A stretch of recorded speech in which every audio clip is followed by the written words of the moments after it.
ایک ابر آلو صبح میں تھانے میں بیٹھا اپنے فرائض ادا کر رہا تھا کہ دو دیہاتی مجھ سے ملنے آئے۔ میں نے انہیں فوراً اپنے کمرے میں بلایا۔ ان میں سے ایک کا نام اللہ رکھا اور دوسرے کا فیض محمد معلوم ہوا۔ دونوں کے ہی چہروں سے پریشانی ٹپک رہی تھی۔ میں نے انہیں آرام سے بٹھایا اور باری باری دونوں کی طرف دیکھتے ہوئے پوچھا، آپ لوگ کہاں سے آئے ہو؟ فیض محمد نامی نے بتایا، جناب میرا تعلق فرید کوٹ سے ہے۔ پھر اپنے ساتھی کی جانب اشارہ کرتے ہوئے بولا، اللہ رکھا ریلوے پھاٹک پر ہوتا ہے۔ فرید کوٹ میرے تھانے سے تھوڑے ہی فاصلے پر ریلوے لائن کے کنارے واقع ایک چھوٹا سا گاؤں تھا۔ ریلوے کا پھاٹک فرید کوٹ سے چند قدم کی ہی دوری پر تھا۔ ان دونوں کی حالت بتاتی تھی کہ کسی بہت بڑی مصیبت انہیں میرے پاس آنے پر مجبور کر کے لائی ہے۔ اس برستی بارش میں پولیس کے پاس آنے کی ضرورت کیوں پیش آئی؟ میں نے ایک بار پھر دونوں کے چہروں کا جائزہ لیتے ہوئے سوال کیا۔ تھانے دار صاحب، اللہ رکھا کی لڑکی کو ڈاکوؤں نے اغوا کر لیا ہے، فیض محمد نے بتایا۔ میں سیدھا ہو کر بیٹھ گیا۔ میں نے پوچھا، کب کا واقعہ ہے یہ؟ جناب پچھلی رات کا۔ اس مرتبہ اللہ رکھا نے براہ راست جواب دیا۔ کوئی آدھی رات کے وقت دو ڈاکو ہمارے گھر میں گھس آئے۔ انہوں نے وہاں موجود ہر شے کو الٹ پلٹ کر رکھ دیا۔ یہ بات صاف نظر آ رہی تھی کہ انہیں ہمارے کوارٹر میں کسی خاص چیز کی تلاش تھی۔ وہ اپنی مطلوبہ چیز کو ڈھونڈنے کے دوران میں سندل سے بار بار یہ پوچھ رہے تھے کہ تاجے نے انہیں جو نیلی پوٹلی دی تھی وہ کہاں ہے، اور جب وہ تلاش میں ناکام رہے تو جاتے ہوئے سندل کو بھی اٹھا کر لے گئے، اور ہم سب دیکھتے ہی رہ گئے۔ جناب لمحاتی توقف کر کے اللہ رکھا نے ایک گہری سانس لی، پھر اردو اعتماد میں بولا، پتہ نہیں میری سندل کا کیا حال ہوگا۔ سندل یقیناً اللہ رکھا کی بیٹی کا ہی نام تھا جسے ڈاکو اٹھا کر لے گئے تھے۔ اللہ رکھا محکمہ ریلوے کا ملازم تھا اور اس کی ڈیوٹی پھاٹک پر تھی۔ وہ اپنی فیملی کے ساتھ پھاٹک کے نزدیک بنے ریلوے کوارٹر میں رہتا تھا۔ سب لوگ اسے پھاٹک والا کہتے۔ میں نے گہری سنجیدگی سے پوچھا، تمہارے کوارٹر میں کتنے افراد رہتے ہیں؟ میں اور میری بیوی سلمہ اور سندل اور اس کا چھوٹا بھائی سلطان، اس نے بتایا۔ اور اب سندل کو ڈاکو اٹھا کر لے گئے۔ جب ڈاکو تمہاری بیٹی کو اٹھا رہے تھے تو تم لوگوں نے مزاحمت نہیں کی؟ وہ بے بسی سے بولا، مزاحمت کیا کرتے سرکار؟ وہ دونوں ہی مسلح تھے۔ انہوں نے میں خطرناک بندوقوں کے نشانوں پر رکھ کر یہ ساری کارروائی کی تھی۔ اگر وہ ڈاکو تمہارے سامنے لائے جائیں تو کیا تم انہیں پہچان لو گے؟ میں نے اللہ رکھا کی آنکھوں میں دیکھتے ہوئے ایک اہم سوال کیا۔ وہ نفی میں گردن ہلاتے ہوئے بولا، نہیں جناب، ان دونوں نے ہی اپنے چہروں کو چھپانے کے لیے ڈھاٹے لگا رکھے تھے۔ میں نے سنسناتے لہجے میں پوچھا، یہ تاجا کون ہے اور نیلی پوٹی کا کیا قصہ ہے؟ وہ منت ریز لہجے میں بولا، جناب آپ مجھ سے بڑی قسم لے لیں، میں نہ تو کسی تاجا کو جانتا ہوں اور نہ ہی نیلی پوٹلی کے بارے میں مجھے کچھ پتا ہے۔ میں نے ایک لفظ پر زور دیتے ہوئے کہا، لیکن ان ڈاکوؤں نے بڑی شدت کے ساتھ تمہاری بیٹی سے کہا تھا کہ تاجے نے تمہیں جو نیلی پوٹلی دی ہے وہ کہاں ہے؟ پوچھا تھا کہ نہیں؟ جی ضرور، بالکل پوچھا تھا، وہ ہمیں گردن ہلاتے ہوئے بولے۔ نہ صرف پوچھا تھا بلکہ اس منحوس پوٹلی کی تلاش میں ہمارے کوارٹر کی ہر شے کو بکھیر کر رکھ دیا تھا۔ میں نے سوچ میں ڈوبے ہوئے لہجے میں کہا، اس سے تو یہ ظاہر ہوتا ہے کہ تمہاری بیٹی کسی سندل تاجی نامی کسی بندے کو اچھی طرح جانتی ہے۔ یہ بھی ہو سکتا ہے جناب کہ ڈاکو کو شدید قسم کی کوئی غلط فہمی ہو گئی ہو۔ اب کہ اللہ رکھا کا ساتھی فیض محمد ٹھہرے ہوئے لہجے میں بولا۔ میں نے سر کو ہاں میں لاتے ہوئے کہا، ہاں ایسا بھی ہو سکتا ہے، مگر اس کے امکانات 1% سے زیادہ نہیں ہیں۔ ڈاکوؤں نے پچھلی رات جس سرگرمی سے وہاں کارروائی کی اور نیلی پوٹلی بازیاب ہونے پر وہ سندل کو اٹھا کر لے گئے تھے، اس سے تو یہی ثابت ہوتا ہے کہ نہیں یقین تھا کہ کسی تاجا نے سندل کو کوئی نیلی پوٹلی دی تھی۔ آپ سندل کو ڈاکوؤں کے قبضے سے نکال لائیں تو پھر ہی حقیقت کھل کر سامنے آئے گی۔ اللہ رکھا بھیگی ہوئی آواز میں بولا، ابھی تم نے ہی تھوڑی دیر پہلے مجھے یہ بتایا ہے کہ تم دونوں میاں بیوی کے علاوہ سندل اور اس کا بیٹا سلطان بھی تمہارے ساتھ رہتا ہے۔ میں نے معاملے کے ایک اہم پہلو کی جانب اشارہ کرتے ہوئے سوال کیا، کیا سندل تم لوگوں سے ملنے آئی ہوئی تھی یا پھر وہ مستقل ادھر ہی رہتی ہے؟ وہ دکھی لہجے میں بولا، جی وہ پچھلے 1 سال سے ہمارے پاس رہ رہی ہے۔ کیوں؟ اس کا گھر والا کہاں ہے؟ نیاز علی نے 1 سال پہلے سندل کو طلاق دے دی تھی، اللہ رکھا نے بتایا، جب سے وہ ہمارے پاس ہی ہے۔ اوہ، میں نے گہری سانس لی اور پوچھا، اس طلاق کا سبب کیا ہے؟ ساز بہو کے اختلافات، اس نے جواب دیا۔ سندل کی اپنی ساتھ فضیلت سے ایک دن نہیں بنی. وہ 3 سال کی لڑائی جھگڑے میں گزر گئے اور پھر کوئی 1 سال پہلے فضیلت سندل کو طلاق دلوانے میں کامیاب ہو گئی. اچھا. نیاز علی کے سندل کے ساتھ کیسے تعلقات تھے؟ نہ ہی اچھے اور نہ ہی برے. وہ عجیب سے لہجے میں بولا. نیاز اپنی ماں کی بہت سنتا تھا. اگر اس میں ذرا سی بھی عقل ہوتی تو وہ سندل کو طلاق دے کر کم سے کم اپنے گھر سے نہ نکالتا. لیکن وہی بات کہ وہ ماں کی بات کو ٹال ہی نہیں سکتا. یہ 2-2.5 سال سندل نے جمال پور میں نیاز علی کے ساتھ گزارے ہیں نا، تو اس میں بھی میں سندل کی برداشت اور تحمل کا ہی ہاتھ تھا. اس کی جگہ اگر کوئی بھی لڑکی ہوتی نا تو شادی کے دوسرے ہی دن میں کے واپس آ جاتی. میں نے ہمدردی بھرے لہجے میں کہا، اللہ رکھا.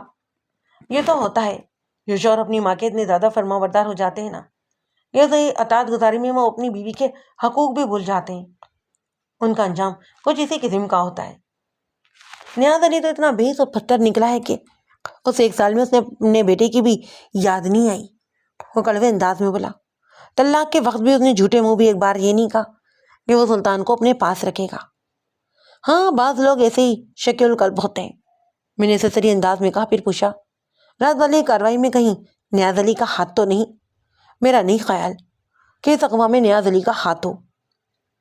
وہ ڈھیرے ہوئے لہجے میں بولا. باقی آپ کی تفتیش ہی سے صحیح صورتحال کا پتہ چلے گا. میں نے کہا گمبھیر انداز میں کہا. تفتیش؟ پھر پوچھا، تم لوگ تھانے کیسے پہنچے ہو؟ میرا مطلب یہ ہے کہ کس سواری سے؟ فیض محمد نے جواب دیا، ہم ٹانگے میں بیٹھ کر آئے ہیں جی. ٹانگا چھوڑ دیا ہے یا نہیں؟ باہر ہی کھڑا ہے جناب. میری بات مکمل ہونے سے پہلے اللہ رکھا بول اٹھا، ہم اسی میں واپس جائیں گے. میں نے تسلیہ میں لہجے میں کہا، ٹھیک ہے، آپ لوگ تھوڑی دیر کے لیے باہر برآمدے میں بیٹھو، میں بھی چلتا ہوں تم لوگوں کے ساتھ. وہ میرا شکریہ ادا کرنے کے بعد کمرے سے نکل گئے. جب ہم ریلوے کے پھاٹک تک پہنچے تو ہلکی ہلکی بارش کا سلسلہ رک چکا تھا. یہ بارش آج علی صبح ہی شروع ہو گئی تھی. وہ فروری کا مہینہ تھا اور موسم سرما بھی رخصت ہو رہا تھا. تاہم پچھلے چند روز سے جو گاہے بگاہے ہلکی اور کبھی تیز تیز بارش ہونے لگتی تھی، اس نے جاتی ہوئی سردیوں کو پیچھے سے آواز دے کر کچھ عرصے تک مزید روک لیا تھا. فضا میں موجود خنقی لطف اندوز ہونے کی دعوت دیتی تھی. میں نے تھانے سے نکلتے ہوئے کانسٹیبل ناصر کو بھی اپنے ساتھ لے لیا. ریلوے لائن کے ساتھ ایک قدرے نشیب میں ایک مخصوص طرز کا سرکاری کوارٹر بھی نظر آ رہا تھا، جیسا کہ فاٹک کے پاس عموماً بنے ہوتے ہیں. اللہ رکھا اپنی مختصر سی فیملی کے ساتھ اس کوارٹر میں ہی رہتا تھا. اس کی ڈیوٹی ٹرینوں کی آمد و شرط کے اوقات میں فاٹک کو بند کرنا، ٹرینوں کو دن میں سبز جھنڈی اور رات میں سبز بتی دکھانا تھا. وہ اپنے شب و روز سے مطمئن تھا کہ اچانک اس پر یہ اچانک آفت ٹوٹ پڑی تھی. 2 نامراد ڈاکو نے اس کے گھر میں خاصی افراتفری مچائی اور اپنے مقصد میں ناکامی کی بات اللہ رکھا کی بیٹی سندل کو اٹھا کر اپنے ساتھ لے گئے. راستے میں اللہ رکھا نے مجھے بتایا تھا کہ وہ دونوں ڈاکو گھوڑوں پر سوار ہو کر وہاں پر پہنچے تھے. میں نے 15-20 منٹ تک نہایت ہی توجہ کے ساتھ اللہ رکھا کے کوارٹر کا جائزہ لیا. گھریلو سامان اور مختلف اشیاء کی افراتفری سے بخوبی اندازہ ہوتا تھا کہ ڈاکو کو وہاں کسی بہت ہی قیمتی اور اہم شے کی تلاش تھی، اور وہ شے نیلی پوٹلی کے سوا اور کوئی نہیں تھی. ڈاکو کی جھانانہ سوال کی روشنی میں وہ پوٹلی کسی تاجہ نامی شخص نے سندل کو دی تھی، لیکن اللہ رکھا کسی تاجہ یا نیلی پوٹلی کے بارے میں کچھ جانتا ہی نہیں تھا. سندل کا بیٹا سلطان 3-3.25 سال کا خوبصورت اور گول مٹول سا بچہ تھا. وہ حالات کی سنگینی سے بے خبر، لہٰذا کھیل کود میں ہی مصروف تھا. جائے وقوع کا تفصیلی جائزہ لینے کے بعد میں نے اللہ رکھا کی بیوی سلمہ سے بات چیت کرنے لگا. اللہ رکھا اپنی پھاٹک والی ڈیوٹی میں مصروف ہو گیا. اس وقت تھوڑے تھوڑے سے وقفے سے 3 پیسنجر اور 2 مال گاڑیاں وہاں سے گزری تھیں، اور ہر گاڑی کی آمد سے چند منٹ پہلے پھاٹک بند کرنا اس کے فرائض سے منصبی کا حصہ تھا. وہ ایک کچی سڑک جس پر ریلوے کا پھاٹک بنا ہوا تھا وہ زیادہ مصروف نہیں تھی. ایکا دکا بیل گاڑیاں، ٹانگے یا سائیکل سواریاں وہاں سے گزرا کرتے تھے، یا پھر مویشیوں کی لمبی قطاریں تھیں. بہرحال پھاٹک بند کر کے آنے والی گاڑی کو ہری جھنڈی یا ہری بتی دکھانا اس کا فرض تھا. محکمہ ریلوے اسی کام کی اسے تنخواہ دیتا تھا. سلمہ بی بی ادھیڑ عمر کی ایک قبول صورت عورت تھی. بیٹی کے اغوا پر ظاہر وہ بھی افسردہ اور دل شکستہ تھی. میں نے اسے دلی ہمدردی کا اظہار کرتے ہوئے کہا، سلمہ، تم لوگوں کے ساتھ جو رات بھی واقعہ پیش آیا اس کا مجھے بہت دکھ ہے. میری کوشش یہی ہوگی کہ جلد از جلد تمہاری بیٹی کو ڈھونڈ نکالوں، لیکن اس کام کے لیے مجھے آپ کے تعاون کی اشد ضرورت ہے۔ روحانسی آواز میں بولی تھانے دار صاحب، ہم ہر قسم کے تعاون کے لیے تیار ہیں، بس آپ کسی بھی طرح میری سندل کو واپس لے آئیں۔ میں نے تسلی دینے والے انداز میں کہا انشاءاللہ وہ بہت جلد تمہاری آنکھوں کے سامنے ہوگی۔ پھر میں نے پوچھا سلمہ تم ان ڈاکوؤں کے بارے میں کچھ جانتی ہو؟ اس نے بتایا جی وہ 2 آدمی تھے، آدھی رات کو گھوڑوں پر سوار ہو کر یہاں پہنچے تھے، دونوں کے ہی پاس بندوقیں تھیں اور ان دونوں نے ہی ڈھاٹوں میں اپنے چہرے چھپا رکھے تھے، بہت ہی ظالم اور وحشی تھے، بس میں ان سے زیادہ ان کے بارے میں کچھ نہیں جانتی۔ میں نے ٹھہرے لہجے میں کہا یہ سب کچھ تو تمہارا خاوند اللہ رکھا بھی مجھے بتا چکا ہے، میں ان ڈاکوؤں کی شناخت کے بارے میں جاننا چاہتا ہوں تاکہ مجھے ان تک پہنچنے میں آسانی حاصل ہو۔ منفی میں گردن ہلاتے ہوئے بولی نہیں جی، ایسی تو کوئی بات ہمیں یاد نہیں، اللہ رکھا نے مجھے جو حالات بتائے ان سے تو یہی اندازہ ہوتا کہ وہ ڈاکو تمہاری بیٹی سندل کو اچھی طرح جانتے تھے۔ میں نے سلمہ کی آنکھوں میں جھانکتے ہوئے سوال کیا۔ انہوں نے کسی تاجہ اور نیلی پوٹلی کا ذکر بھی کیا تھا، ان کے مطابق کسی نیلی پوٹلی کی تلاش تھی انہیں جو تاجہ نے سندل کو دی تھی۔ سلمہ نے ہمیں گردن ہلائی، جی آپ ٹھیک کہہ رہے ہیں۔ جب سندل نے اس کے سوال کا جواب نہیں دیا اور نیلی پوٹلی سے اپنی لا علمی کا اظہار کیا تو انہوں نے اس منحوس پوٹلی کی تلاش میں ہمارا پورا ہی گھر الٹ پلٹ کر رکھ دیا۔ آپ نے ہمارے سامان کی حالت دیکھی ہے نا؟ میں نے تازی انداز میں گردن ہلائی، ہاں دیکھی ہے، اور اس افراتفری سے یہ بھی پتہ چلتا ہے نا کہ وہ نیلی پوٹلی اس کے لیے بہت اہمیت کی حامل تھی۔ جب وہ پوٹلی تلاش کرنے میں ناکام رہے تو تمہاری بیٹی کو اٹھا کر لے گئے۔ جی ہاں، وہ نامراد میری سندل کو اٹھا کر لے گئے، وہ رندوئی آواز میں بولی۔ وہ لوگ جاتے ہوئے آپ کو کوئی دھمکی وغیرہ بھی دے کر گئے تھے؟ میں نے پوچھا۔ نہیں جی، ہمیں تو کوئی دھمکی نہیں تھی، پر کیا؟ وہ بولتے بولتے اٹکی تو میں نے فوراً پوچھا جناب جب وہ سندل کو گھوڑے پر لاد رہے تھے تو ان میں سے ایک نے کہا تھا، وہ وضاحت کرتے ہوئے بولی ہمارے پاس اتنا ٹائم نہیں ہے کہ یہاں بیٹھ کر تم سے سوال و جواب کریں، تاجہ کے پاس پہنچ کر خود ہی تمہاری زبان کھل جائے گی۔ سلمہ کی زبان سے یہ ایک اہم انکشاف ہوا تھا۔ میں نے ادرائی لہجے میں سوال کیا، اس سے تو یہی ظاہر ہوتا ہے کہ ڈاکو سندل کو تاجہ کے پاس لے کر گئے ہیں۔ وہ آسمان کی طرف دیکھتے ہوئے بولی اب تو سوئنا ربی بہتر جانتا ہے جی، ہم نے تو تاجہ کا نام پہلی بار ڈاکوؤں کی زبان سے سنا ہے، پتہ نہیں بیٹے بیٹائے ہم کس مصیبت میں پھنس گئے ہیں۔ میں نے اس کی آنکھوں میں دیکھتے ہوئے گہری سنجیدگی سے کہا سلمہ بی بی ایک بات تو طے ہے، آپ لوگوں کو پتہ ہو یا نہ ہو لیکن سندل ضرور کسی تاجہ کو جانتی ہے، کسی غلط فہمی کی بنا پر وہ لوگ آدھی رات کو ایسی کاروائی کر ہی نہیں سکتے۔ اور جہاں تک اس نیلی پوٹلی کا تعلق ہے نا، وہ بھی کوئی فرضی کہانی نہیں، سندل جانتی ہوگی یا نہیں مگر نیلی پوٹلی کا اپنا ایک وجود ضرور ہے جو ڈاکوؤں کے مطابق تاجہ نے سندل کو دی تھی۔ تھانے دار صاحب، وہ بڑی بے بسی سے بولی، میری تو کچھ سمجھ میں ہی نہیں آ رہا، یہ چکر کیا ہے؟ میں نے سوچ میں ڈوبے ہوئے لہجے میں کہا سب چکر سمجھ میں آ جائے گا اگر تاجہ کا سراغ مل جائے۔ اپنے ذہن پر زور دو سلمہ بی بی، تاجہ تک پہنچے بغیر ہم تمہاری بیٹی سلمہ کو واپس لا ہی نہیں سکتے۔ وہ پریشانی سے بولی ذہن پر کیا زور دوں جی، یہ نام پہلے کبھی سنا ہی نہیں۔ میں نے سندل کے سسرال کے حوالے سے بھی گھما پھرا کر مختلف سوالات کیے لیکن کام کی کوئی بھی بات سامنے نہ آ سکی۔ سلمہ کا خیال بھی اللہ رکھا کے ذہن کی ہی عکاسی کرتا ہوا دکھائی دیتا کہ گزشتہ رات افسوسناک والے واقعے میں سندل کے مطابق شوہر نیاز علی یا اس کے گھر والوں کا کوئی ہاتھ نہیں ہو سکتا۔ جس وقت ڈاکوؤں نے تمہارے کوارٹر پر یلغار کی تم لوگوں نے چیخنے چلانے یا لوگوں کو مدد کے لیے پکارنے کی کوشش کیوں نہیں کی؟ میں نے پوچھا۔ اس نے جواب دیا جناب پہلی بات تو یہ ہے کہ ہم مسلح ڈاکوؤں کو دیکھ کر دہشت میں آ گئے، اور اگر ہم چیخ چلا کر کسی کو مدد کے لیے پکارتے بھی تو کون آتا؟ آپ دیکھ رہے ہیں نا یہاں قریب میں کوئی آبادی وغیرہ بھی نہیں، اس کے بعد میں اچھا خاصا وزن تھا۔ آج کل کی طرح اس زمانے میں شہری آبادی یا دیہی آبادی میں اس قدر پھیلاؤ نہیں آیا تھا۔ میں اس وقت جس ریلوے پھاٹک پر کھڑا تھا وہاں سے نزدیک ترین آبادی موضع فرید کوٹ تھی جو اللہ رکھا کے کوارٹر سے لگ بھگ آدھے میل کے فاصلے پر واقع تھی۔ فیض محمد کا تعلق موضع فرید کوٹ سے ہی تھا جو اللہ رکھا کے ساتھ اس افسوسناک واقعے کی رپورٹ درج کروانے تھانے میں پہنچا تھا۔ میں نے سلمہ سے پوچھا رات کو جس وقت ڈاکوؤں کو یہاں کاروائی کر رہے تھے سندل کا بیٹا کہاں تھا؟ کیا یہ سارا ہی تماشا اس معصوم بچے نے اپنی آنکھوں سے دیکھا تھا؟ اس نے جواب دیا، سلطان اس وقت سو رہا تھا، اس نے کچھ بھی نہیں دیکھا، ورنہ اسے سنبھالنا تو بہت مشکل ہو جاتا۔ یہ سندل کو نہ پا کر خاصا اداس تو ہے، لیکن ابھی تک اس نے ہنگامہ کرنے کی کوئی خاص کوشش نہیں کی۔ ہاں، اب تمہیں بڑی توجہ سے اس کا خیال رکھنا ہوگا، میں نے گمبھیر انداز میں کہا۔ اگر یہ مچل گیا تو تمہارے لیے بڑی مشکل ہو جائے گی۔ مجھے یقین ہے کہ میں اسے سنبھال لوں گی، وہ بڑی اعتماد سے بولی۔ یہ پچھلے 1 سال سے میری گود میں پل رہا ہے۔ سندل اس کی ماں ضرور ہے، لیکن اس کا زیادہ تر وقت میرے پاس ہی گزرتا ہے۔ یہ تو بہت ہی اچھی بات ہے، میں نے دور کھیلتے ہوئے سلطان کی طرف دیکھتے ہوئے کہا۔ آپ دعا کرو میں جلد از جلد سندل کو بازیاب کروانے میں کامیاب ہو جاؤں۔ اس نے تعجل سے کہا، آمین۔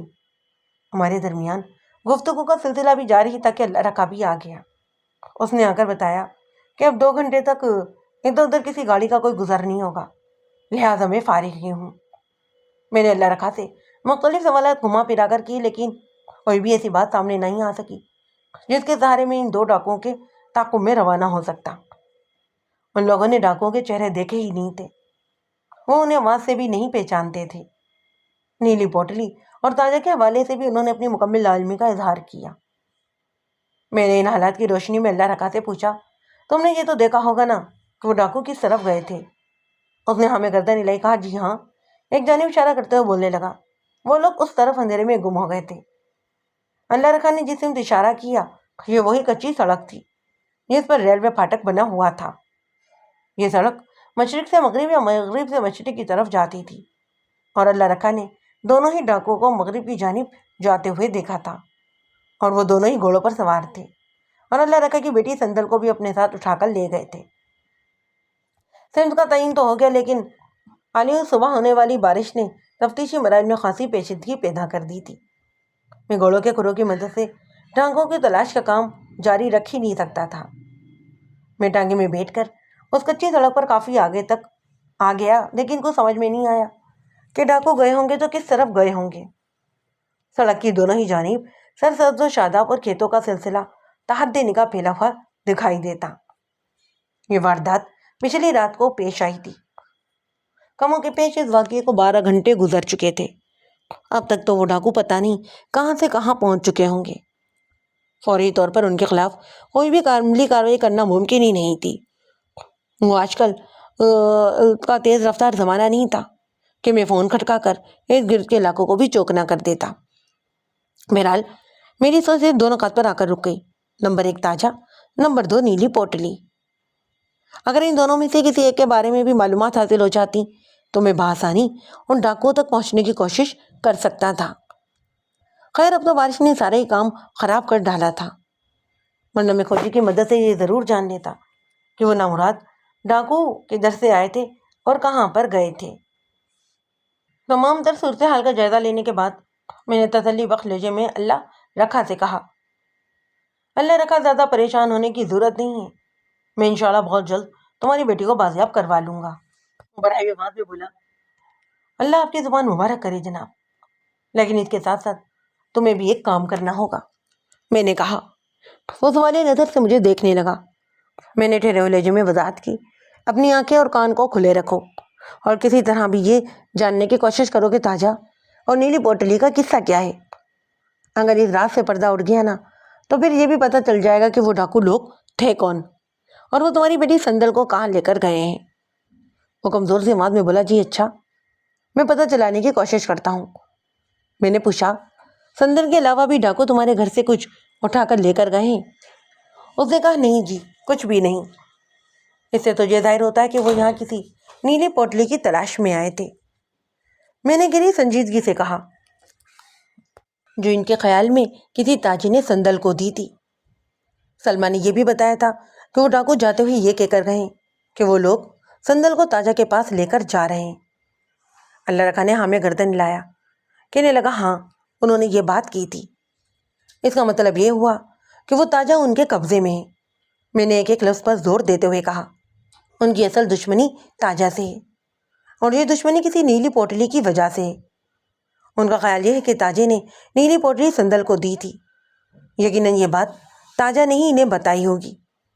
وہ سندل کے دشمن نہیں ہیں۔ اگر نیلی پوٹلی نے حاصل ہو جائے تو وہ سندل کو چھوڑ دیں گے۔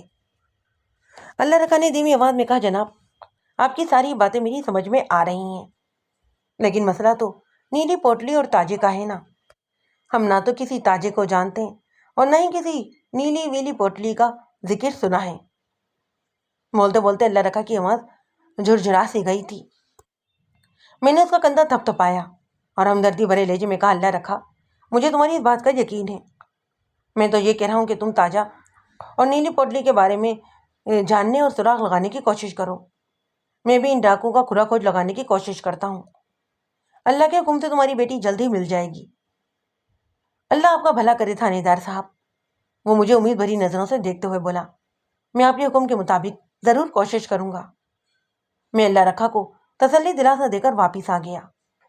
اگرچہ میں اللہ رکھا اور اس کی بیوی سلمہ کو یہ یقین دلا کر آیا تھا کہ میں بہت جلد ان کی بیٹی سندل کو ڈھونڈ نکالوں گا، لیکن سچی بات تو یہ ہے کہ مجھے ڈاکوؤں تک رسائی حاصل کرنے کے لیے کوئی راستہ نظر نہیں آ رہا تھا۔ میری سوچ کی تان گھوم پھر کر تاجہ اور نیلی پوٹلی پر ہی آ کر ٹوٹتی تھی۔ میرا ذاتی تجربہ اس واردات کے بارے میں کچھ اس طرح تھا۔ وہ ڈاکو جو تاحال نامعلوم تھے، ان کی سندل سے کسی بھی قسم کی کوئی دشمنی نہیں تھی۔ ان کا اصل شکار تاجہ نامی کوئی شخص تھا جو اس وقت ان کے قبضے میں تھا۔ وہ تاجہ سے کسی نیلی پوٹلی کو حاصل کرنا چاہتے تھے۔ نیلی پوٹلی میں یقیناً کوئی نہایت ہی قیمتی شے، مثلاً طلائی زیورات یا پھر کوئی تگڑی نقدی رقم موجود تھی۔ اس بات کے بھی امکانات موجود تھے کہ تاجے نے جھوٹ بولا ہو اور اپنی جان چھڑانے کے لیے اس نے سندل کا نام لے دیا ہو۔ کچھ بھی تھا، لیکن ایک بات کا مجھے 100% یقین تھا کہ اللہ رکھا کی مغوی بیٹی سندل کسی تاجہ کو ضرور جانتی تھی۔ جب میں تھانے پہنچا تو بارش کا سلسلہ ایک بار پھر زور پکڑ چکا تھا۔ موسم میں اگرچہ اچھی خاصی خنکی تھی، لیکن میری نظر میں یہ بڑا ہی خوشگوار اور رومانٹک موسم تھا۔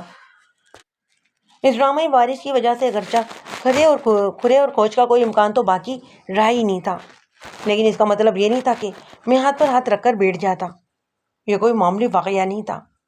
میرے تھانے کی حدود میں سے گزشتہ رات 2 ڈاکوؤں نے ایک عورت کو اغوا کر لیا تھا۔ اب میں مغوی کی بازیابی تک سکون کی سانس لے ہی نہیں سکتا تھا۔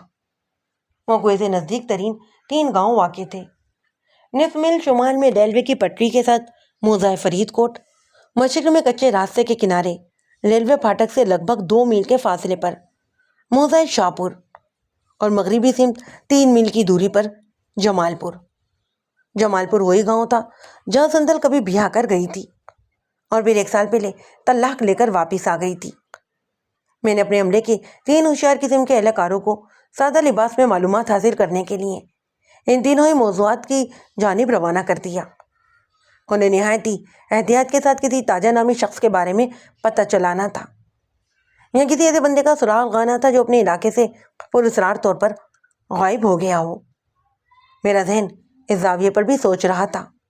غیر ممکن ہے کہ ڈاکو نے جس شخص کو تاجہ کہا در حقیقت کوئی اس کا نام کوئی وجود ہی نہ ہو۔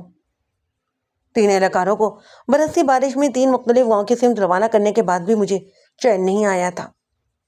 میرا ذہن مسلسل اس مسئلے کو حل کرنے میں مصروف تھا۔ ڈاکوؤں نے سندل کو گھوڑے پر لادنے کے بعد جس طرف کا رخ کیا تھا، وہ سمت بھی میری سوچ میں تازہ تھی۔ یہ کچا راستہ یا کچی سڑک تھی جو کھیتوں کے بیچوں بیچ سڑک سے مشرق سے مغرب کی جانب چلی جا رہی تھی، اور انتہائی مغرب میں جا کر یہ کچی سڑک چک چون نامی ایک گاؤں کی زمین پر ختم ہو جاتی۔ تاہم چک چون جائے وقوع سے لگ بھگ 20 میل کے فاصلے پر واقع تھا۔ اس بات کے امکانات زیادہ نہیں تھے کہ ڈاکو سندل کو چک چون لے کر گئے ہوں گے۔ میرے اندازے کے مطابق انہوں نے بیچ میں ہی کہیں اپنا راستہ بدل لیا ہوگا، کیونکہ ڈاکو کا کہنا یہ تھا کہ وہ سندل سے باقی کی پوچھ تاچھ اب تاجہ کے سامنے ہی کریں گے۔ یہ بات اس امر کا ثبوت فراہم کرتا تھا کہ تاجہ کو انہوں نے جائے وقوع سے زیادہ فاصلے پر نہیں رکھا ہوگا۔ یہاں پر ایک بات کا خاص طور پر میں ذکر کرنا ضروری سمجھتا ہوں کہ چک چون ایک سرحدی گاؤں تھا، اس کی دوسری جانب دوسرے ضلع کی حدود شروع ہو جاتی۔ میرا کبھی چک چون جانا نہیں ہوا تھا اور یہ گاؤں میرے تھانے کی حدود میں آتا بھی نہیں تھا۔ البتہ یہ بات میرے علم میں تھی کہ چک چون میں چودھری حیات اللہ کی عمل داری تھی۔ جہاں میں نے اپنے تھانے کی حدود کی اتنی زیادہ تفصیلات بیان کرتی ہیں وہاں یہ بھی اب بتاتا چلوں، یہ اس کچے کے راستے کے متوازی جنوب مشرق سے شمال مغرب کی سمت ایک نہر بھی رواں دواں تھی۔ جائے وہ کنواں یعنی ریلوے پھاٹک کے مقام پر نہر اور کچی سڑک میں کم و بیش کچھ دور کا فاصلہ حائل تھا۔ جائے وہ کنواں سے لگ بھگ 3 میل آگے جا کر ایک پل کی مدد سے سڑک نہر کے اوپر سے گزر جاتی۔ میرا خیال ہے کہ اس تفصیل کے بعد اس علاقے کا نقشہ آپ کے ذہن میں محفوظ ہو گیا ہوگا۔ بہرحال دوپہر کے بعد بارش ایک مرتبہ پھر رک سی گئی۔ بہت ہی ہلکی پھلکی ہوا چل رہی تھی۔ میں اپنے کمرے سے نکل کر تھانے کے احاطے میں ٹہلنے لگا۔ اس دوران میں میرا ذہن مسلسل سندل کے اغوا کے بارے میں ہی سوچ رہا تھا۔ شام سے تھوڑی دیر پہلے وہ اہلکار واپس آ گیا جسے میں نے تاجہ کی تلاش میں فرید کوٹ بھیجا تھا۔ اس اہلکار نے جو مجھے رپورٹ دی اس کے مطابق فرید کوٹ میں تاجہ نامی کوئی شخص رہائش پذیر تھا ہی نہیں۔ کانسٹیبل نے مجھے یہ بھی بتایا کہ فرید کوٹ میں رہنے والے افراد میں کوئی بھی کم نہیں تھا، وہاں سب امن و امان چل رہا تھا۔ البتہ سندل کے اغوا والی بات سے پورا ہی فرید کوٹ آگاہ ہو چکا تھا۔ میرے لیے یہ کوئی شنبے کی بات نہیں تھی، کیونکہ آج صبح اللہ رکھا کے ساتھ جو شخص سندل کے اغوا کی رپورٹ درج کروانے آیا تھا اس کا تعلق موضع فرید کوٹ سے ہی تھا۔ اگلی صبح بڑی چمکیلی مگر خوشگوار تھی۔ آج آسمان پر دور دور تک بادلوں کا نام و نشان بھی دکھائی نہیں دیتا تھا۔ میں بھی اپنے کمرے میں آ کر بیٹھا ہی تھا کہ شاہپور جانے والا کانسٹیبل بھی لوٹ آیا۔ وہ اپنے ساتھ وہاں کے رہائشی کبیر احمد کو بھی ساتھ لے کر آیا تھا۔ میں نے فوراً ہی ان دونوں کو اپنے پاس بلا لیا۔ کانسٹیبل نے مجھے جو تفصیلات بتائیں ان کے مطابق کبیر احمد کا بیٹا پچھلے 2 دن سے غائب تھا۔ البتہ تاجے کے بارے میں شاہپور سے کوئی بھی سنگن نہیں مل سکی۔ کبیر احمد کی عمر 45 اور 50 کے درمیان نظر آتی تھی۔ وہ بستہ قامت اور دوہرے بدن کا مالک تھا جس کے کندھے معمولی سے اوپر کو اٹھے ہوئے تھے۔ میں نے کانسٹیبل کو باہر جانے کا اشارہ کیا اور کبیر احمد کی طرف متوجہ ہو گیا۔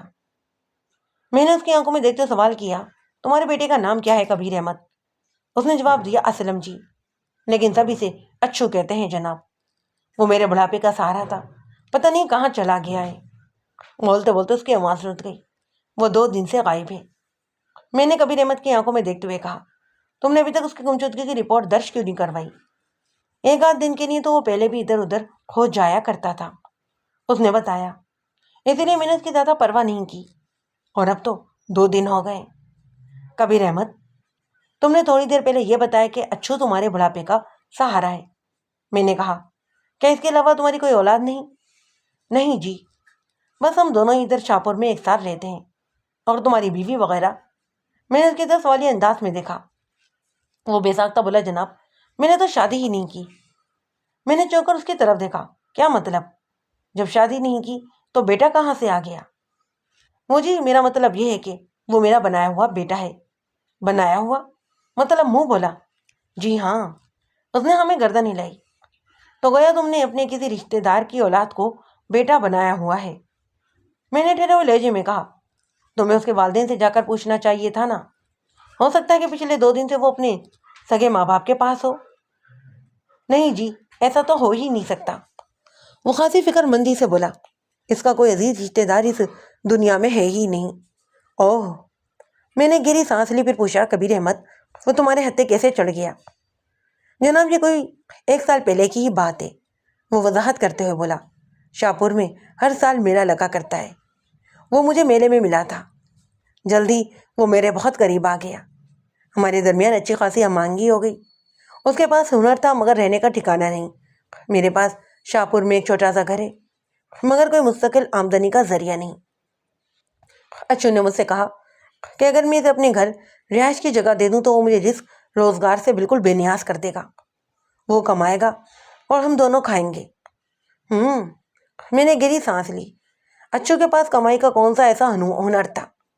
تھانے دار صاحب، وہ سموسے، پکوڑے اور آلو لڈو کھٹائی والے بنانے کا ماہر تھا، کبیر احمد نے بتایا۔ وہ صبح چھاپڑی لے کر گھر سے نکل جاتا اور دن ڈھلنے پر واپس آتا تھا۔ آس پاس کے گاؤں دیہات میں وہ گھوم پھر کر اپنا تیار کردہ سامان بیچتا۔ وہ یہاں آپ کے علاقے تک بھی آتا ہے۔ اچھو کو پیدل چلنے کا بہت شوق ہے۔ ٹھیک ہے کبیر احمد، میں نے گہری سنجیدگی سے کہا، تم 2 میل کا سفر طے کر کے میرے پاس آئے ہو، میں اچھو کی گمشدگی کی رپورٹ درج کر لیتا ہوں، تو مطمئن ہو کر واپس جاؤ، میں جلد از جلد اسے ڈھونڈ نکالنے کی کوشش کروں گا۔ آپ ضرور اچھو کی گمشدگی کی رپورٹ درج کریں تھانے دار صاحب۔ وہ میرے کمرے میں ادھر ادھر دیکھتے ہوئے بولا، لیکن میں آپ کے پاس ایک خاص مقصد سے آیا ہوں۔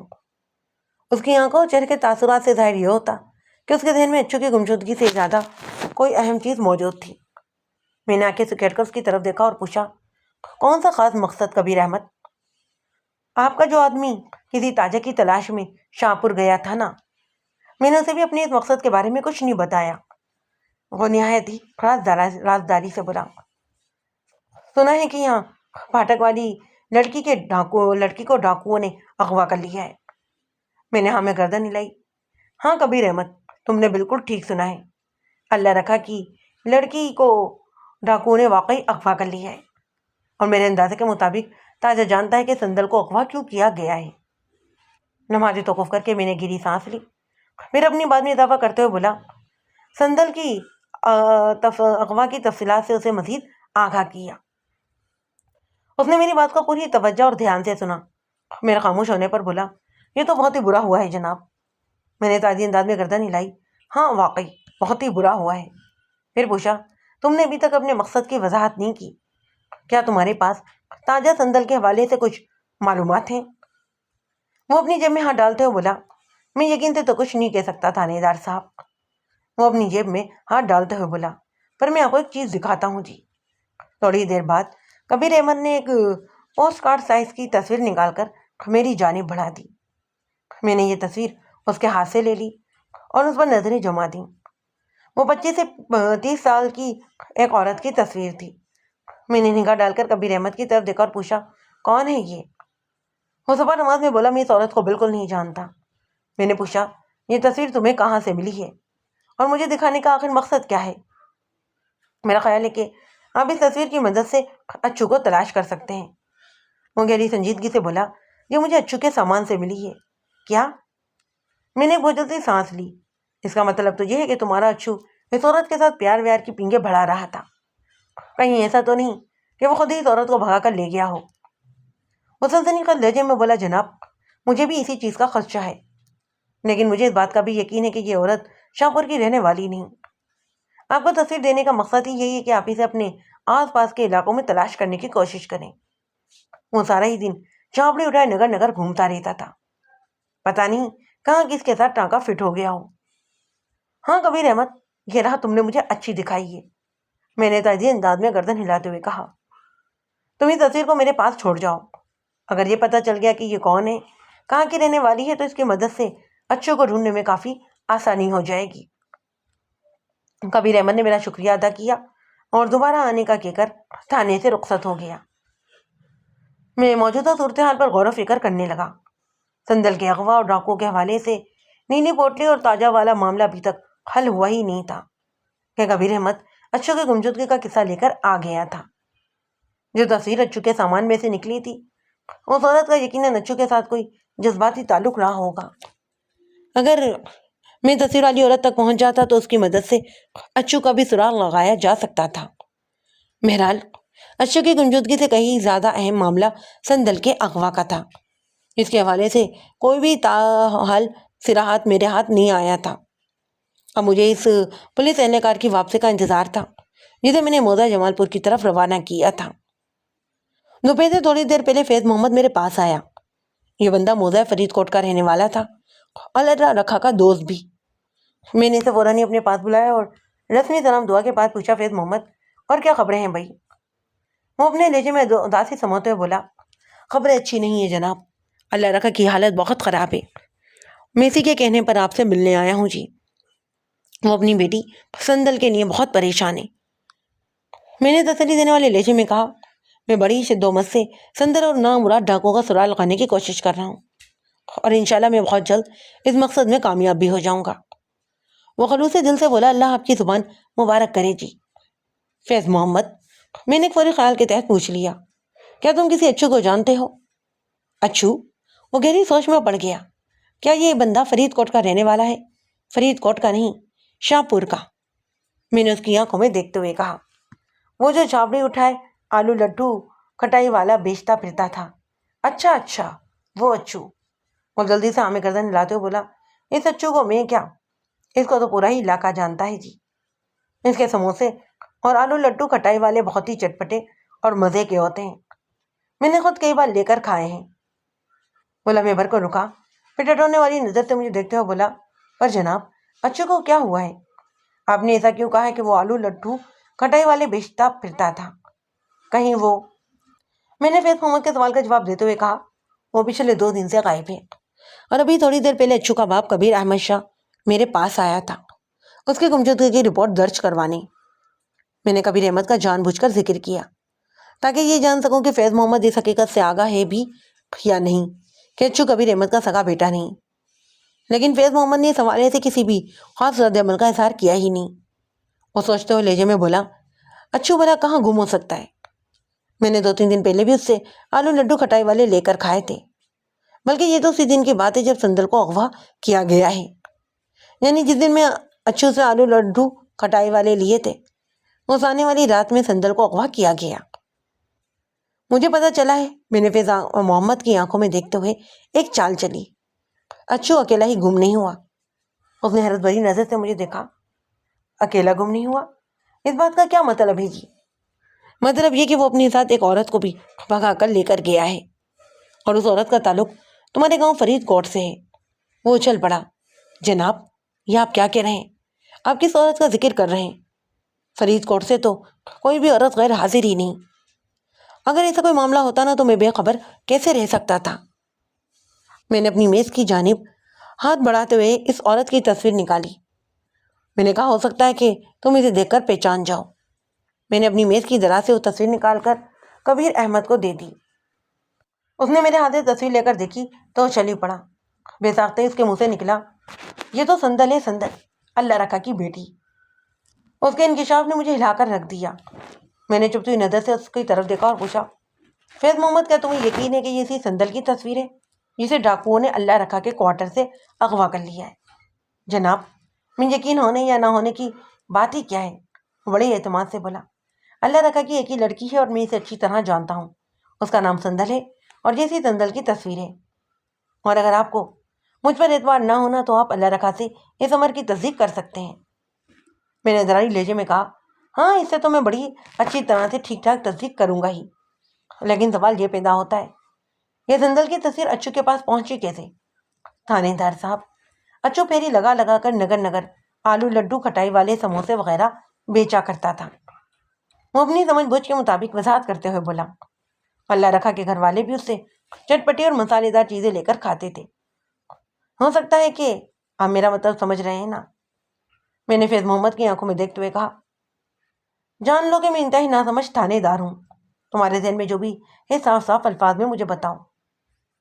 وہ ٹھوس انداز میں بولا، آپ ناسمجھ نہیں ہیں جناب، بہرحال میرا کہنے کا مطلب یہ ہے جی کہ اچھو اور سندل میں کسی بھی قسم کا ربط و ضبط پیدا ہو گیا ہو اور سندل نے اپنی تصویر اسے خود ہی دے دی ہو۔ آپ تو جانتے ہیں کہ 1.5 سال پہلے سندل کی طلاق بھی ہو گئی تھی۔ میں نے 1-2 بار سندل اور اچھو کو کھڑے باتیں کرتے ہوئے بھی دیکھا تھا، عین ممکن ہے کہ ان کے بیچ پیار محبت کا کوئی سلسلہ چل نکلا ہو۔ فیض محمد کی بات میں اچھا خاصا وزن تھا، ایسا ہو جانا عین فطری بھی تھا۔ اگر اس کا رجحان اچھو کی طرف ہو گیا تھا تو اس میں اچنبے والی کوئی بات نہیں تھی۔ میں نے آواز دے کر ایک کانسٹیبل کو اپنے پاس بلایا۔ وہ جب میرے سامنے پہنچ کر بادب معمول قاعدہ ہوشیار کھڑا ہو گیا تو میں نے ترکمانہ لہجے میں کہا، وہ جو پھاٹک والا ہے نا، اللہ رکھا، اسے بلا کر لاؤ۔ جو حکم ملک صاحب، کانسٹیبل نے فرما برداری سے کہا۔ وہ جانے لگا تو میں نے کہا، اور سنو۔ وہ رک گیا اور سوالیہ نظر سے مجھے تکنے لگا۔ میں نے کہا، اسے پوچھ لینا کہ گاڑیوں وغیرہ کی آمد کے اوقات کیا ہیں، اگر ابھی اس کا وہاں سے ہلنا ناممکن ہو تو اسے کہنا کہ شام سے پہلے کسی بھی وقت تھانے آ کر مجھ سے مل لے۔ جی بہت بہتر، یہ کہہ کر کانسٹیبل کمرے سے نکل گیا۔ فیض محمد مجھ سے مخاطب ہوتے ہوئے بولا، تھانے دار صاحب اس وقت اللہ رکھا فارغ ہی ہوگا، اب 2 بجے سے پہلے کوئی گاڑی ادھر سے گزرے گی نہیں۔ میں نے بھی گھڑی پر نگاہ ڈالی، 2 بجنے میں بھی 2.25 گھنٹے باقی تھے۔ اس کا مطلب تھا اللہ رکھا بآسانی تھانے کا چکر لگا کر واپس اپنی ڈیوٹی پر جا سکتا تھا۔ میں نے فیض محمد کی طرف دیکھتے ہوئے سنجیدہ لہجے میں پوچھا، مجھے اس علاقے کے تھانے میں تعینات ہوئے بھی زیادہ عرصہ نہیں ہوا، لیکن تم تو سدا سے یہیں کے رہنے والے ہو۔ کیا یہاں پہلے بھی ڈاکوؤں نے اس قسم کی کوئی واردات کی ہے جیسی اللہ رکھا کے گھر میں ہوئی ہے؟ منفی میں گردن ہلاتے ہوئے بولا، نہیں جناب، فرید کوٹ اور آس پاس کے گاؤں میں کبھی ڈکیتی یا اغوا کی واردات نہیں ہوئی۔ تم فرید کوٹ کے گرد و نواح میں پائے جانے والے گاؤں دیہات میں بھی اکثر جاتے ہوں گے۔ میں نے خاص مقصد کی خاطر سوال کیا، اور وہاں پر رہنے والے لوگوں سے بھی اچھی طرح واقف ہوں گے۔ وہ ٹھہرے ہوئے لہجے میں بولا، تھانے دار صاحب، سارے گاؤں تو میرے دیکھے بالے ہیں، لیکن وہاں بسنے والے تمام لوگوں سے واقفیت کا دعویٰ نہیں کر سکتا میں نے فیض محمد کی آنکھوں میں دیکھتے ہوئے کہا، شاہ پور تو جانا ہوتا ہی ہے نا؟ میں آلو لڈو کھٹائی بنانے والے اچھو کے گاؤں کی بات کر رہا ہوں۔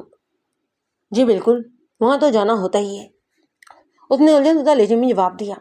پھر مجھے سوال کر دیا، اگر میں غلطی نہیں کر رہا ہوں جناب تو آپ اچھو کے بارے میں مجھ سے کوئی خاص بات پوچھنا چاہتے ہیں؟ میں نے ہمیں گردن ہلائی، پھر پوچھا، تمہارا اندازہ بالکل درست ہے فیض محمد، تم اچھو کو کب سے جانتے ہو؟ اس نے بتایا، یہی کوئی سال بھر سے۔ اور اس کے باپ کبیر احمد کو؟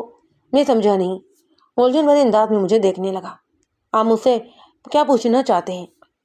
یہ کہ اچھو کے باپ کبیر احمد کو تم کب سے جانتے ہو؟ میں نے وضاحت کرتے ہوئے کہا۔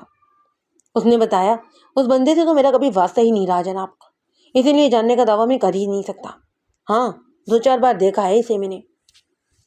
کیا تمہیں اس بات کا یقین ہے کہ اچھو کبیر احمد کا ہی بیٹا ہے؟ میں نے سنسناتے ہوئے لہجے میں جواب دیا، جی، کیا مطلب ہے آپ کا؟ وہ بوکھلاہٹ آمیز نظر سے مجھے دیکھنے لگا۔ ابھی آپ ہی نے تو بتایا ہے کہ کبیر احمد اپنے بیٹے اچھو کی گمشدگی کی رپورٹ درج کروانے آپ کے پاس آیا تھا، اور سندل کی تصویر بھی اسی نے دی ہے۔ میں نے ایک لفظ پر زور دیتے ہوئے کہا، فیض محمد، میں نے تم سے کچھ بھی غلط نہیں کہا، لیکن حقیقت اس سے خاصی مختلف ہے۔ حقیقت کیا مختلف ہے جناب؟ وہ حیرت بھرے انداز میں مجھے دیکھنے لگا۔ میں نے انکشاف انگیز لہجے میں کہا، اچھو کبیر احمد کا سگا بیٹا نہیں ہے۔ یہ آپ کیا کہہ رہے ہیں جناب؟ اب اس کی حیرت دو چند ہو گئی۔ میں نے ٹھوس انداز میں کہا، فیض محمد، میں بالکل ٹھیک کہہ رہا ہوں۔ جب اسے میری بات کا یقین نہ آیا تو میں نے کبیر احمد سے حاصل شدہ معلومات کا خلاصہ اسے سنا ڈالا۔ اس نے پوری توجہ سے میری بات سنی اور میرے خاموش ہونے پر بولا، یہ تو آپ بڑی عجیب کہانی سنا رہے ہیں۔ کہانی عجیب ہے یا غریب، اب اسے کوئی فرق نہیں پڑتا۔ میں نے جو بھی تمہیں بتایا ہے نا، وہ 100% درست ہے۔ اور ابھی تھوڑی دیر پہلے کبیر احمد خود یہ انکشاف کر کے گیا ہے کہ اچھو لگ بھگ 1 سال سے اس کے ساتھ رہ رہا تھا، اور یہ بھی کہ وہ اس کا سگا بیٹا نہیں۔ وہ اپنی پیشانی کو سلاتے ہوئے بولا، جناب، میں تو صرف اتنا ہی جانتا تھا کہ اچھو شاہ پور کا رہنے والا ہے اور بڑے ہی لذیذ آلو کھٹائی والے بناتا ہے۔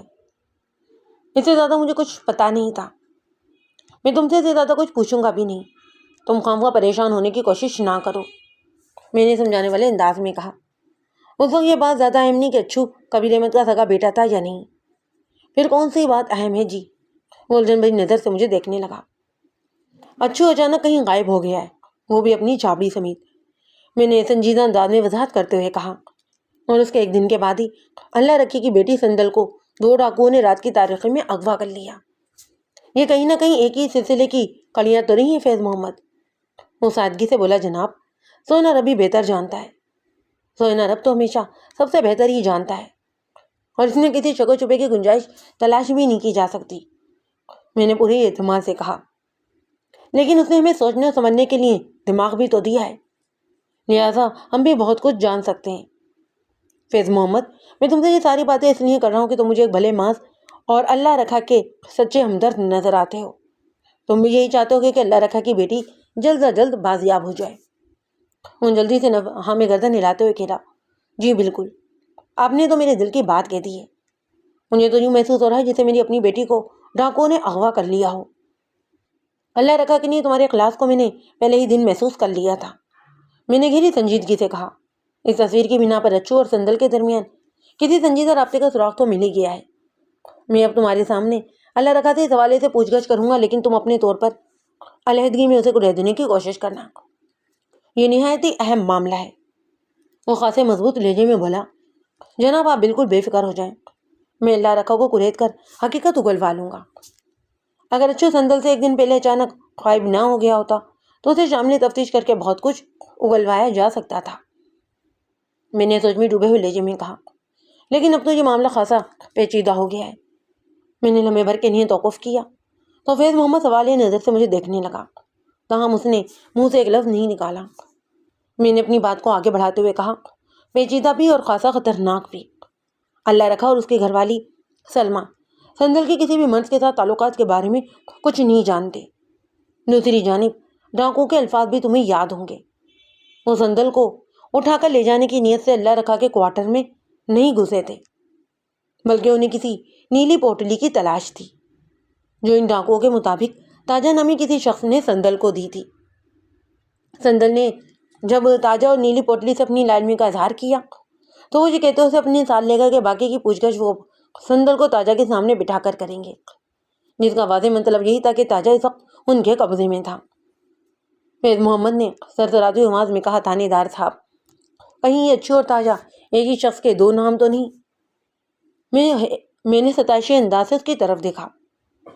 ایسا ہو سکتا ہے کیونکہ کبیر احمد بھی اچھو کے ماضی سے پوری طرح واقف نہیں۔ ممکن ہے کہ اس کے پاس آنے سے پہلے وہ تاجہ ہی ہو۔ یہ تو بڑا ہی الجھا ہوا معاملہ نظر آ رہا ہے جناب۔ اب کے فیض محمد کے چہرے پر فکر مندی چھانے لگی۔ میں نے پرسوچ انداز میں کہا، ہاں ابھی تک تو الجھا ہوا ہی ہے، لیکن میں بہت جلد اس معاملے کو سلجھا لوں گا۔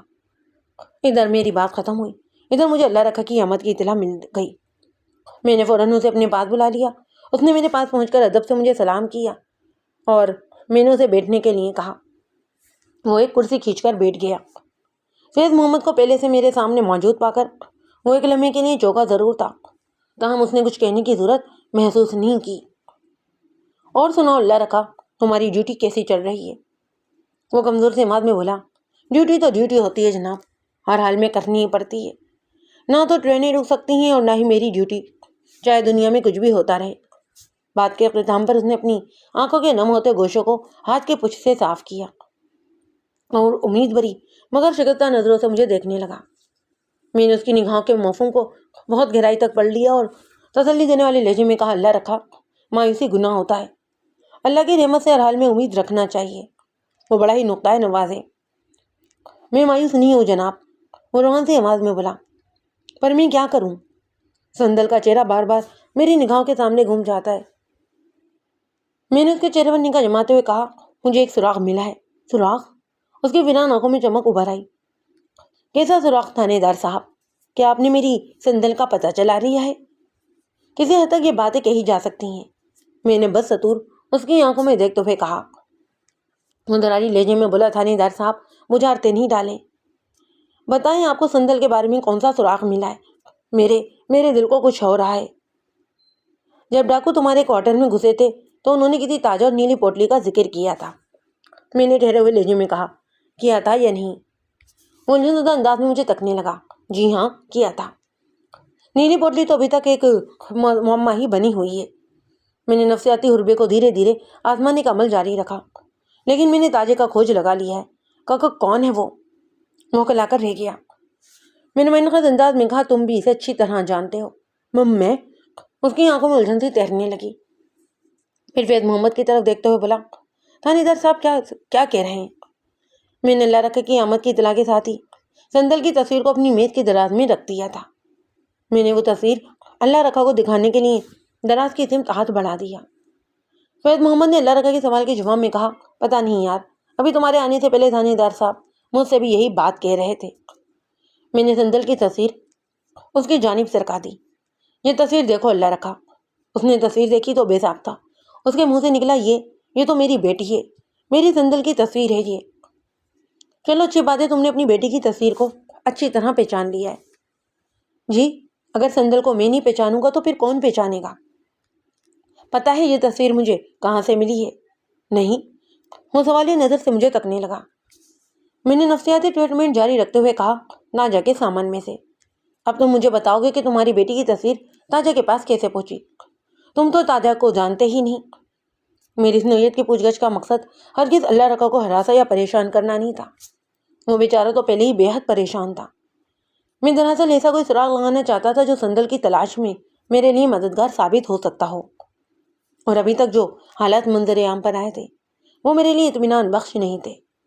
ہاں یہ ٹھیک ہے کہ دو ڈاکوؤں نے 2 روز پہلے اللہ رکھا کی بیٹی سندل کو رات کی تاریکی میں اغوا کر لیا تھا، اور یہ حقیقت بھی واضح ہو چکی تھی کہ ڈاکو وہاں سندل کے لیے نہیں بلکہ کسی نیلی پوٹلی کی تلاش میں آئے تھے جو تاجہ نے سندل کو دی تھی۔ سندل کو وہ پوچھ گچھ کرنے کے لیے اٹھا کر لے گئے تھے، اور جاتے جاتے یہ بھی انکشاف کر کے گئے تھے کہ تاجہ بھی انہی کے پاس ہے۔ اس ساری صورتحال میں سندل کے ساتھ کسی مرد کا کنیکشن لازمی ٹھہرتا تھا، چاہے وہ تاجہ ہو یا پھر اچھو ہو۔ سندل کی تصویر کا اچھو کے سامان سے برآمد ہونا اور سندل کے اغوا سے ایک دن پہلے اچھو کا غائب ہو جانا اس زنجیر کی کڑیوں کو ملاتا تھا۔ اگرچہ ابھی تک میرے ہاتھ ایسا کوئی سراغ لگا نہیں تھا کہ میں یہ بات پورے یقین کے ساتھ کہہ سکتا۔ دراصل تاجہ اور اچھو ایک ہی شخصیت کے دو نام ہیں۔ اللہ رکھا کہ چیخ سے مشابہ آواز میرے کانوں سے ٹکرائی، لیکن یہ تاجہ ہے کون؟ اور اگر آپ نے اس کے سامان میں سے سندل کی تصویر ڈھونڈ لی ہے تو اسی سے کیوں نہیں پوچھتے کہ اس نے یہ تصویر کہاں سے حاصل کی ہے؟ میں تو کسی تاجہ کو جانتا ہی نہیں۔ یہی تو مصیبت ہے، میں نے لہجے کی سنجیدگی کو برقرار رکھتے ہوئے کہا۔ یہ سوال میں فی الحال تاجہ سے نہیں کر سکتا، کیونکہ میں نے دانستہ جملہ ادھورا چھوڑا۔ مضطراری لہجے میں بولا، کیونکہ کیا جی؟ کیونکہ میں نے ایک لفظ پر زور دیتے ہوئے کہا، وہ سندل کے اغوا سے ایک دن پہلے اچانک کہیں گم ہو گیا ہے۔ ان حالات میں ڈاکوؤں کی بات درست ہی نظر آتی ہے کہ تاجہ ان کے پاس ہے، لیکن اس سارے معاملے میں میری سندل کا تعلق کیا ہے؟ وہ بھرائی ہوئی آواز میں بولا، اسے کس جرم کی سزا دی جا رہی ہے؟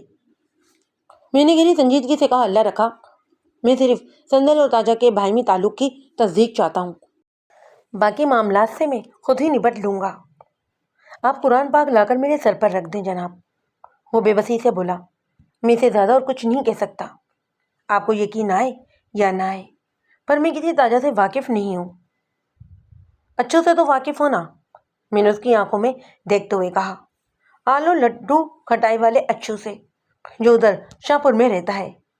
ہاں ہاں، اس کو تو میں اچھی طرح جانتا ہوں، وہ جلدی سے گردن ہمیں ہلاتے ہوئے بولا، بڑا ہی بیوہ بندہ ہے وہ۔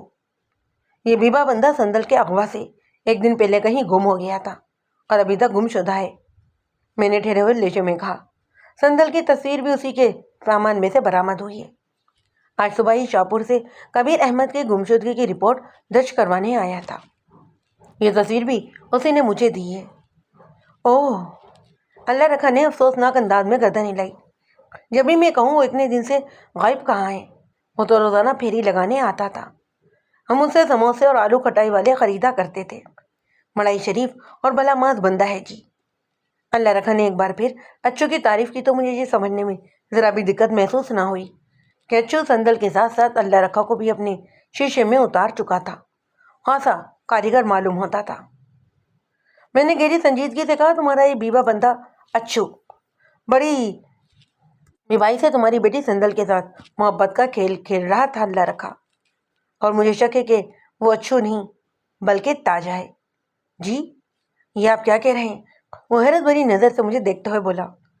میری تو اس سے اکثر بات ہوتی تھی، وہ مجھے اپنے اور اپنے باپ کبیر احمد کے بارے میں بتاتا رہتا تھا۔ وہ تاجہ کیسے ہو سکتا ہے؟